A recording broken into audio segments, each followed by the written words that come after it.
Hello everyone, welcome to our রিম্পাস cooking school. আজকে আমি মুরগি মাংস রান্না করব, সেজন্য এখানে মুরগি মাংস নিয়েছি আর এখানে দিয়ে দিচ্ছি উপর থেকে সরিষার তেল। আগে মাংসটাকে ম্যারিনেট করব, তো সেজন্য সরিষার তেল দিয়ে আর কয়েকটা কাঁচামরিচ দিয়ে দিচ্ছি। তো একটুখানি মিশিয়ে নেব আর 2টা তেজপাতা। এরপরে একে একে এর মধ্যে উপকরণ দিয়ে দিচ্ছি পেঁয়াজ রসুন কুচি, সাথে দিয়ে দিচ্ছি আমি রসুন বাটা এবং একটুখানি পেঁয়াজ বাটা এবং আদা বাটা। পেঁয়াজ কুচিও ব্যবহার করেছি এবং বাটাও ব্যবহার করেছি, তোমরা চাইলে যে কোনো একটা ব্যবহার করতে পারো, আবার 2টা চাইলে ব্যবহার করতে পারো। দিয়ে দিলাম হচ্ছে এর মধ্যে ধনে জিরার গুঁড়ো, একটুখানি মিশিয়ে নেব এখন।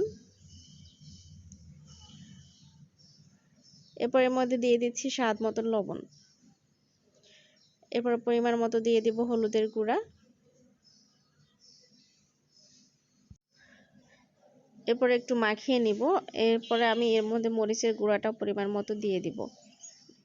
একটুখানি মাখিয়ে নিচ্ছি মাংসের সাথে ভালো করে। এরপরে দিয়ে দিচ্ছি আমি স্বাদ অনুযায়ী মরিচের গুঁড়া। আমরা যেহেতু কাঁচামরিচ কয়েকটা ব্যবহার করেছি, তো গুঁড়াটা পরিমাণ মতো বুঝে দিতে হবে। তো মরিচের গুঁড়া দিয়ে আরও কিছুক্ষণ এটা ম্যারিনেট করে নিচ্ছি। আজকে আলু দিয়ে মুরগির মাংস ভুনা করা হবে, একদম ভুনা ভুনা বানাবো, তো সেই জন্য আগে থেকে মশলার সাথে মাংসটা মাখিয়ে নিলাম। এখন চুলায় একটা কড়াই বসিয়ে এর মধ্যে তেলের মধ্যে আমি অনেকগুলো পরিমাণে আলু টুকরো করে কেটে রেখেছিলাম। আজকে আলুর পরিমাণটা একটু বেশি দিয়ে আজকে মাংস রান্না করছি। তো আলুগুলো একটু ভেজে নিব। আলুগুলোর মধ্যে দিয়ে দিচ্ছি একটুখানি হলুদের গুঁড়া।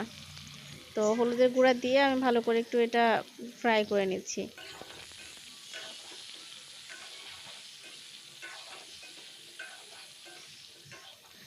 এরপরে আলুগুলো একটু এরকম লাল লাল হয়ে ভাজা হয়ে এলে এরপর দিয়ে দিচ্ছি ম্যারিনেট করা মাংসগুলো।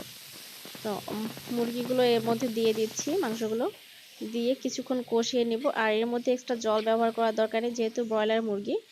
সেক্ষেত্রে আরও যেহেতু আমরা মাখিয়ে রেখেছিলাম, আমাদের এটা এর মধ্যে আর জল ব্যবহার করব না। আলুগুলো এরকম মশলার সাথে খুব ভালো করে মাংসের সাথে সিদ্ধ হয়ে যাবে। তো এভাবে করে অনেক সময় ধরে কষিয়ে নেব আমরা। তো উপর থেকে আমি দিয়ে দিলাম একটুখানি দারচিনি এলাচের গুঁড়া, আধ ভাঙা করে দিয়েছি।